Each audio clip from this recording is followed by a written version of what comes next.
Assalamualaikum warahmatullahi wabarakatuh. Nama saya Muhammad Amir bin Syabuddin, wakil pertama kumpulan nombor 13 yang bertajuk ulasan tentang 4 generasi Baby Boomers, Gen X, Gen Y, Millennial dan Gen Z. Jadi untuk yang pertama, generasi Baby Boomers.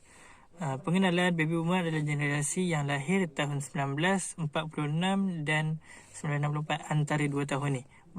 Mereka yang lahir pada antara 2 tahun ni mereka disebut sebagai generasi Baby Boomers. Sebab apa Baby Boomers? Kita tengok pada poin kedua. Mereka lahir pada zaman mempertahankan kemerdekaan melalui zaman peperangan dan berada di hujung Perang Dunia Kedua. Jadi mereka ini pernah melalui Perang Dunia Kedua, kemudian memperjuangkan kemerdekaan dan dapat meraih kemerdekaan. Kemudian mereka membina keluarga baru. Jadi disebabkan membina keluarga yang baru ni, mereka mula melahirkan banyak bayi sehingga disebut sebagai ledakan bayi, Baby Boomers. Jadi sebab itulah mereka diberikan nama ini. Secara umumnya generasi ini mewarnai sejarah pasca perang dengan jumlah kelahiran yang meningkat. Lantas pada era berkenaan, warga dunia secara umumnya mengalami pertumbuhan kelahiran secara pesat setelah mereka beransur pulih daripada kesulitan masa perang. Jadi bila macam yang saya kata tadi, bila diorang dah melalui zaman perangan, susah nak membina keluarga. Kemudian setelah mendapat kemerdekaan, mereka mudah untuk membina keluarga. Jadi lahirlah banyak bayi. Faktor kedua bukan sahaja disebabkan kemerdekaan. Faktor kedua adalah mereka yang menjadi tentera Perang Dunia Kedua.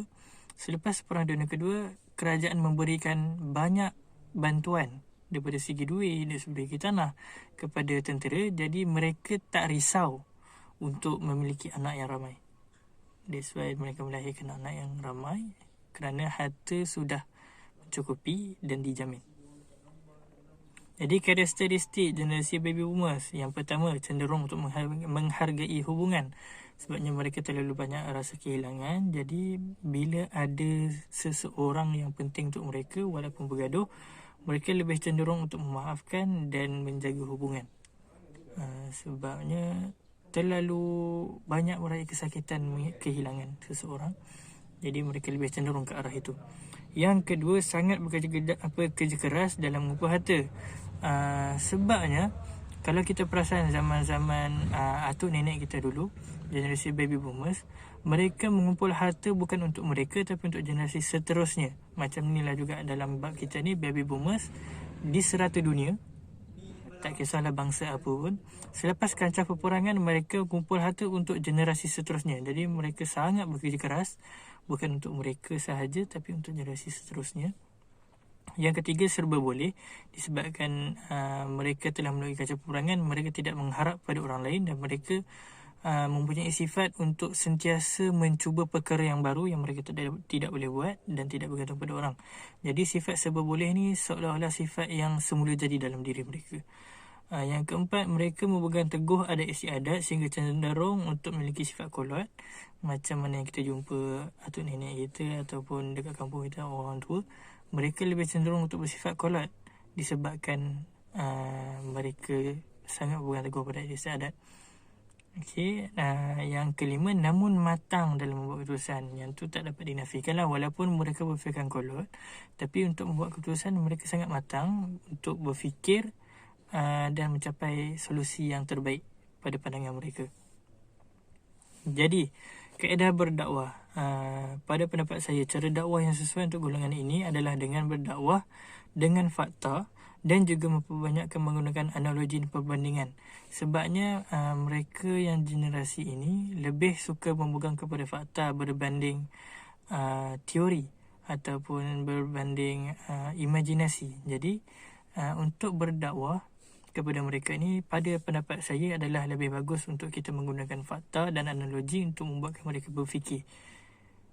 Seterusnya, pada saya, dakwah secara lembut dan tidak mudah mengalah adalah yang terbaik. Sebabnya mereka ini macam saya kata tadi, cenderung untuk bersifat kolot. Jadi diorang punya pendapat diorang seharusnya keras.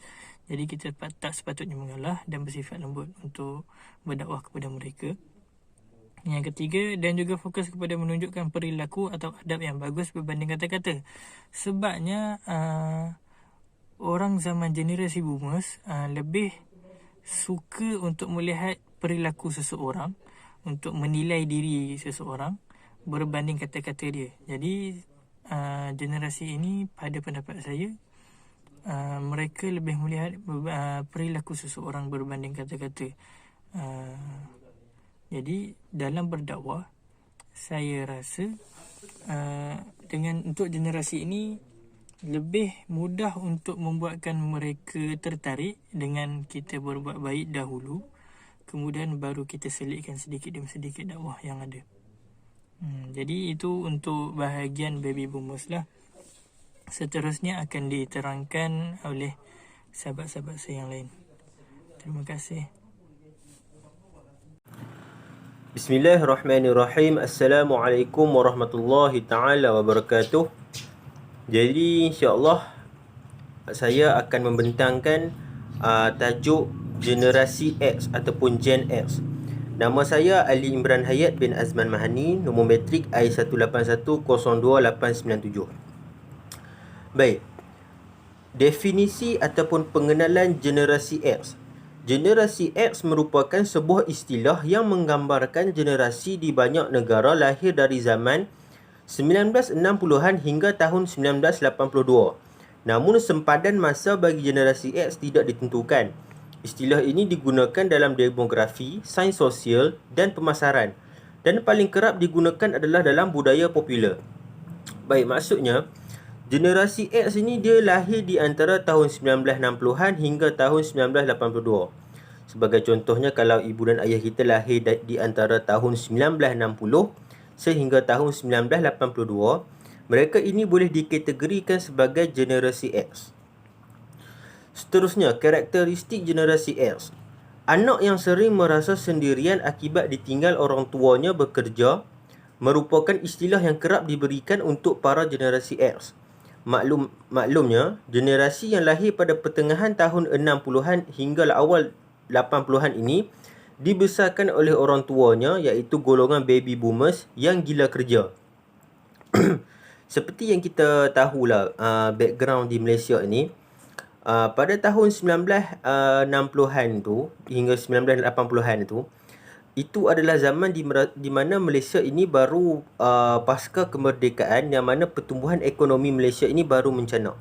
Jadi pada ketika itu, majoriti rakyat Malaysia ataupun golongan ibu bapa kita masa zaman muda, mereka ini lebih tertumpu kepada pekerjaan. Baik, seterusnya, kondisi tersebut membuat generasi X menjadi lebih mandiri dan mulai mencari alternatif selain pekerjaan formal yang menghabiskan banyak waktu. Melihat kedua orang tuanya banyak menghabiskan waktu untuk bekerja di luar rumah, membuat para generasi X mulai berfikir untuk berwirausaha atau bekerja di rumah. Seterusnya ialah cara untuk berdakwah kepada generasi X. Dakwah merupakan satu kewajipan ke atas setiap Muslim. Dalam segenap perkara sekalipun, umat Islam diwajibkan untuk berdakwah kepada setiap manusia, tidak kira apa jua latar belakang sekalipun. Berdakwah kepada golongan X ini boleh dikatakan agak sederhana kerana mereka golongan X ini sebenarnya telah pun dididik menggunakan dakwah cara zaman Renaissance. Baik, zaman Renaissance ini adalah zaman yang berlaku di Eropah, iaitu cara dakwah yang lebih tertumpu, dakwah yang lebih bersifat literal. Dan yang ketiga pula ialah antara cara dakwah yang paling popular dan sesuai untuk golongan seperti ini adalah dengan mewujudkan banyak pusat-pusat pengajian dan forum perdana hal ehwal agama Islam agar mereka ini lebih mendekatkan diri mereka ke platform agama yang betul. Jadi itu saja pembentangan daripada saya. Sekian wabillahi taufiq wal hidayah. Assalamualaikum warahmatullahi wabarakatuh. Assalamualaikum warahmatullahi wabarakatuh. Saya Abdul Muiz bin Nur Hasimi, nometrik I1810328. Alhamdulillah, hari ini saya akan membentangkan tajuk saya, iaitu generasi Y, ataupun dalam bahasa Inggerisnya ialah millennial. Okey, selari dengan perkembangan zaman, generasi juga akan berkembang maju. Jadi seperti berkembang dari segi teknologi, pembangunan ataupun ekonomi dan semua sekali yang maju lah. Jadi dia tengok definisi generasi Y untuk lebih faham. Okey, definisi untuk generasi Y ni adalah generasi Y lahir pada 1981 hingga 2000. Itu anggaran untuk tahun yang di mana generasi Y itu dikatakan generasi Y dilahirkan pada tahun tersebut. Yang kedua, generasi Y merupakan golongan muda yang diperbesarkan dan disosialisasikan dalam persekitaran internet. Jadi generasi Y ni memang lahir-lahir pak dia hidup canggih ya. Kalau kita tengok kita pergi mana-mana pun kita akan lihat orang akan tengok akan membawa atau tengok telefon pintar ni lah. Nak pergi makan pun mesti tengok handsetnya untuk mencari ilmu kan, untuk melihat perkembangan semasa. Baguslah. Itu seterusnya, memperoleh maklumat dengan begitu pantas dengan hanya memerlukan satu klik saja. Ini adalah generasi Y. Dalam keadaan begini, mereka dapat melintasi segala sempadan dan menerima pelbagai jenis informasi terkini dari seluruh dunia dengan mudahnya. Generasi Y ni bukan perkembangan daripada segi ekonomi dan daripada segi komunikasi, sosialisasi. Jadi dan dalam bidang inilah, jadi perkembangan tersebut akan memudahkan kita. Tak kira lah kita umur kita berapa, semua di hujung jari saja. Kita nak cari apa-apa, semua dekat dalam internet. Kita search saja.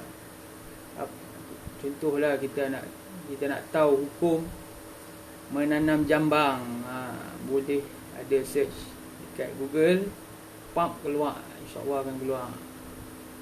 Cari apa-apa yang kita pening ke, kita confused, boleh cari ya dekat internet.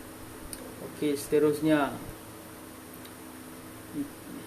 kita akan lihatlah daripada, kita akan kaitkan dengan generasi Y ni perkembangan iaitu daripada segi internet untuk para mad'u bersanan dalam dakwah mereka. Apakah yang kita perlu untuk memberi orang muda ataupun tak kisahlah umur berapa, tidak kira bangsa, agama. Jadi kita sebagai pendakwah, kita mestilah perlu belajar lah seiring dengan perkembangan semasa ni. Jadi kita perlu belajar cara-cara untuk kita lebih untuk menarik orang muda dan ataupun tidak kira agama, kita untuk tarik mereka ke jalan Allah, ke jalan satu. Okay, kita tengok macam mana kita nak tarik orang. Jadi yang pertama iaitu laman-laman web bagi institusi dakwah di Malaysia perlu lebih kreatif. Okey, jadi kat sini kita perlu belajar sikit pasal teknologi internet untuk kita membuat satu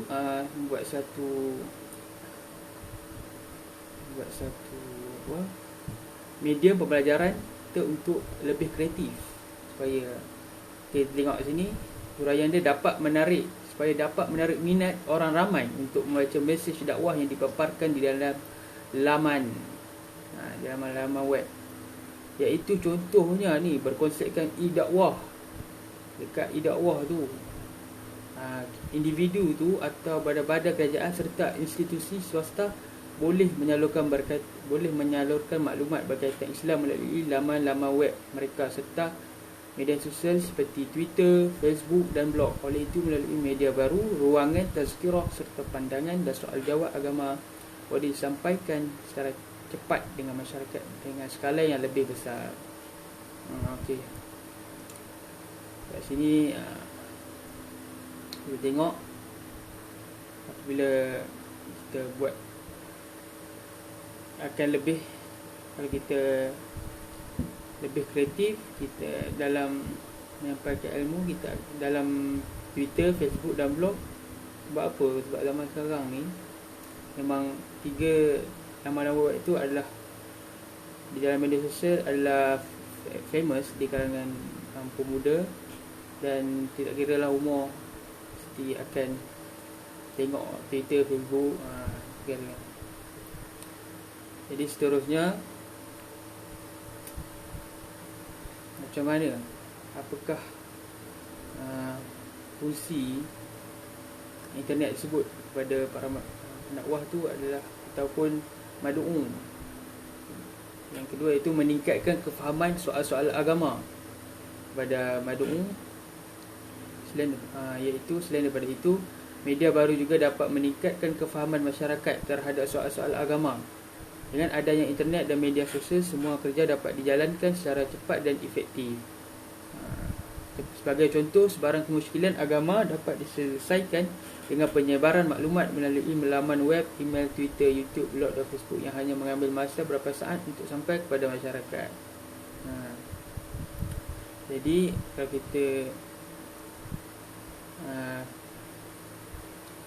kita nak cari kan pasal agama, kalau kita tak faham, kita boleh carilah kat internet. Sebab apa, zaman sekarang ni buka internet, semua ada kan, insyaAllah. Yang ketiga, memberi kemudahan pada madu'u mencari ilmu. Jadi kita kena rajin, iaitu selain daripada menghadiri ceramah-ceramah agama, manusia hanya perlu ada akses kepada internet untuk menuntut ilmu agama dengan lebih mendalam. Dengan cara ini, ia akan meningkatkan keinginan masyarakat untuk lebih mendalami ilmu-ilmu agama, kerana tidak perlu bersusah payah untuk kelas-kelas agama atau masjid dan surau untuk buat demikian. Okey, kalau kita mungkin dalam keadaan sekarang ni, iaitu pandemik COVID-19, yang menghalang kita daripada pergi ke tempat-tempat ilmu, jadi kita boleh menggunakan kemudahan tersebut, iaitu internet, untuk kita mencari ilmu kan. Kita duduk je, cari ilmu, senang kat rumah je kan. Jadi kat situ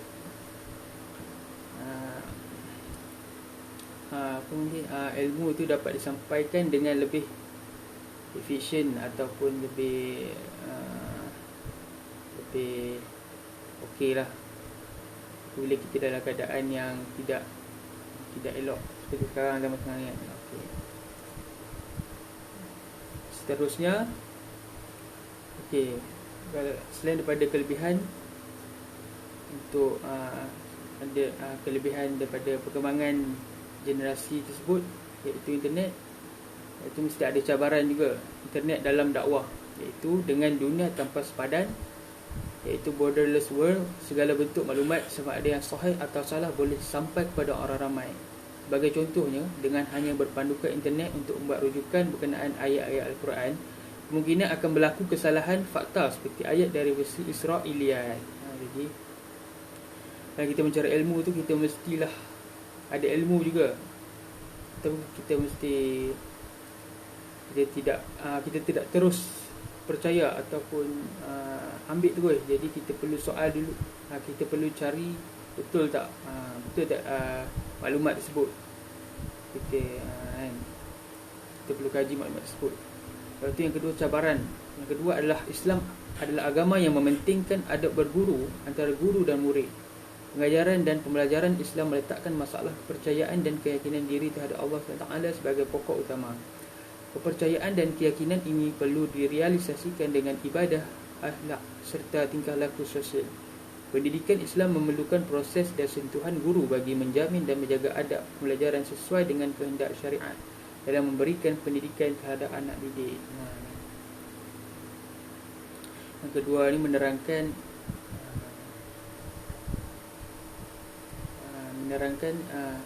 lebih baik kalau kita dalam belajar dalam bentuk formal, iaitu bersemuka antara guru dengan kita lah yang nak belajar ni. Jadi itu akan mengasah kita punya adab, akhlak dan tingkah laku kita dengan guru. Jadi ia merupakan syariat juga yang di zaman dulu lah kan, ulama-ulama menuntut daripada tok guru untuk mencari ilmu. Okey, itu sajalah daripada saya. Terima kasih. Nanti kita akan pergi ke pembentang yang seterusnya. Assalamualaikum warahmatullahi wabarakatuh. Saya Muhammad Ismail bin Muhammad Akhir, nombor matrik I17302-515. Saya akan membentangkan berkaitan generasi Z ataupun Gen Z. Okey, kita pergi pada pengenalan, iaitu generasi Z atau nama lainnya yang disebut sebagai generasi net. Menurut Pew Research, definisi dari generasi Z adalah orang yang lahir setelah 1997, tahun 1997, yang lahir dengan teknologi internet dan juga perkembangan teknologi dan juga adanya media sosial. Definisi yang lain pula, generasi Z ini merupakan generasi yang lahir dalam rentang tahun 1995 hingga ke tahun 2010. Generasi Z ini ianya disebut sebagai generasi peralihan daripada generasi Y kepada generasi Z, iaitu generasi Z ni perkembangan internet dia ataupun teknologi lebih mengembang luas dan tersebar luas. Okey, selepas itu istilah lain yang menjadi sebutan di dalam generasi Z ni seperti iGen, iaitu iGen ni ialah iGeneration. Lagi Gen Net, iaitu generasi internet. Gen Tech, lepas tu digital natives dan plurals. Okey, seterusnya generasi Z ianya didefinisikan juga sebagai generasi influencer, yang merupakan penduduk asli dari era digital saat inilah. Hal ini kerana Gen Z ni ianya memang dari lahir hingga dewasa, generasi ini telah terpapar dengan internet, jaringan sosial dan juga sistem selular yang semakin berkembang luas. Okay. Seterusnya kita pergi kepada karakteristik generasi Z. Kita pergi pada poin yang pertama, iaitu bercita-cita besar dan ingin mencapai kejayaan.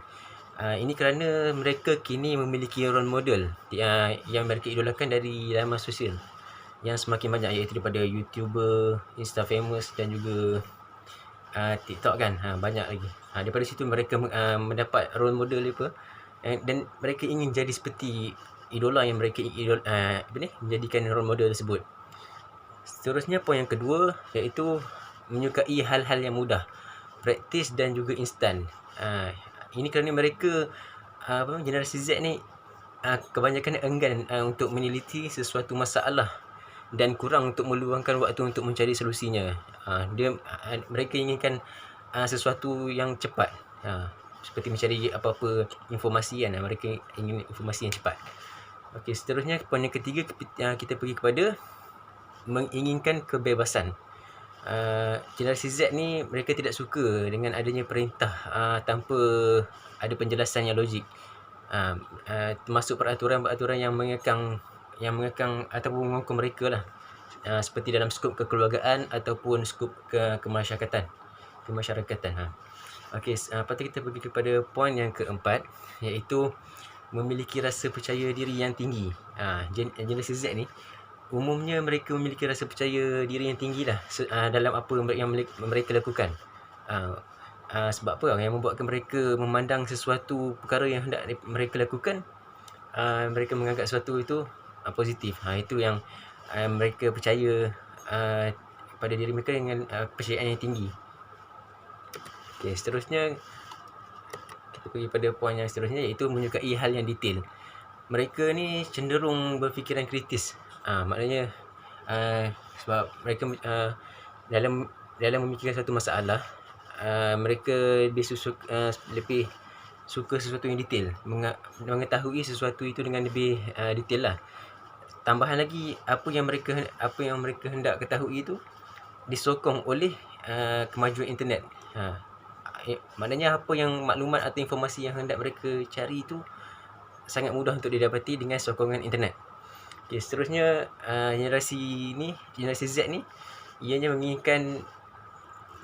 mendapatkan pengakuan. Maknanya pengakuan ni macam menginginkan pengakuan dalam bentuk penghargaan, pujian, hadiah dan lain. Maknanya mereka menginginkan pujian lah, kan? Kita pun suka akan kepujian, kan? Okey.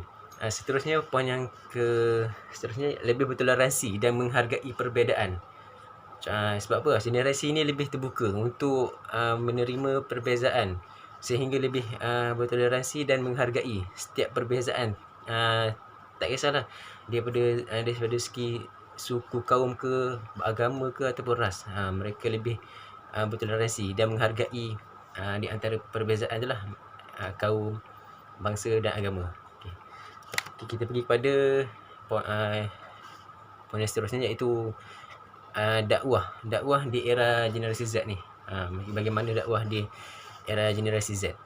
Dakwah adalah bertujuan untuk melaksanakan islah kepada ummah dan penambahbaikan di dalam masyarakat.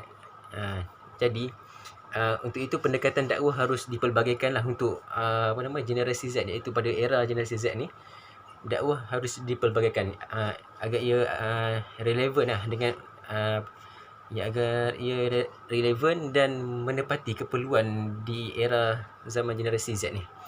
Okey, dalam konteks poin yang kedua pula, dalam konteks kreativiti dakwah, pelbagai aspek perlu dipertimbangkan, termasuk memanfaatkan platform penyebaran dakwah yang berkesan. Antaranya platform yang boleh digunakan seperti radio, televisyen, Facebook.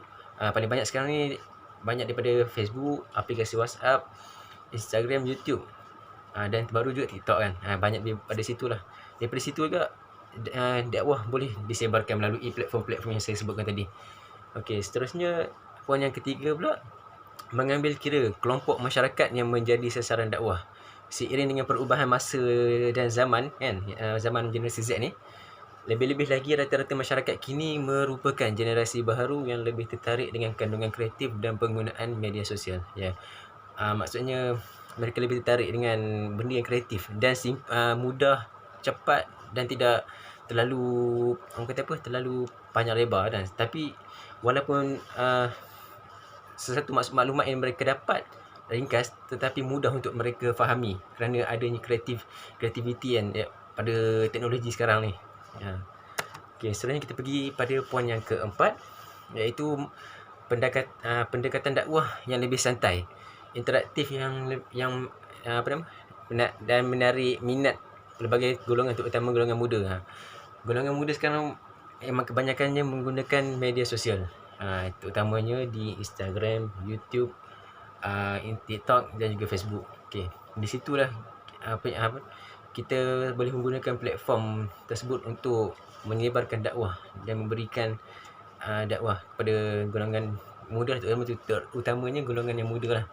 Lepas tu, penyampaian dakwah harus kreatif, digerakkan melalui penggunaan media sosial yang menjadi pilihan utama sebahagian masyarakat. Macam saya cakap tadi lah, kebanyakan mereka menggunakan media sosial yang seperti Facebook dan sebagainya, dan kuranglah bagi mereka ni, terutama golongan muda ni sekarang, menggunakan media konvensional seperti radio dan televisyen. Kebanyakan menggunakan televisyen ataupun radio ni hanya untuk mendengar berita, ataupun kebanyakan mereka untuk menonton permainan bola sepak saja. Okey, lepas tu poin yang seterusnya, kreativiti dalam dakwah juga perlu dikreatifkan dalam bentuk penyampaian ataupun program perlu dilaksanakan. Maknanya program di luar maknanya di lapangan, di lapangan ataupun di surau atau masjid, perlu dilaksanakan bagi menarik lebih ramai masyarakat untuk hadir mengimarahkan masjid dan surau.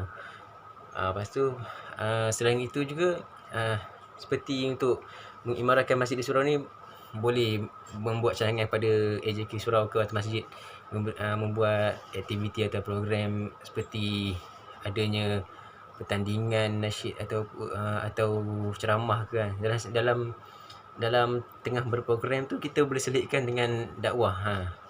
Seterusnya, pendakwah juga boleh melaksanakan pendekatan dakwah menemui masyarakat melalui aktiviti seperti dakwah jalanan atau dakwah santai di lapangan, mendekati kumpulan sasaran seperti yang dilakukan oleh Ustaz Abid Liu lah. Ia lebih pergi kepada masyarakat, seperti pergi ke golongan yang gelandangan kan, jumpa dengan mereka, berhadapan dengan mereka, maknanya lebih dekat dengan mereka, dan mereka pun lebih tertarik dengan kita, dengan dakwah yang kita ingin sampaikan, dengan cara kita mendekati mereka. Dengan cara yang Ustaz Abid Liu buat tu harus dijadikan contoh lah untuk kita dalam menyampaikan dakwah di era generasi Z ini. Okey, sekian daripada saya itu. Terima kasih.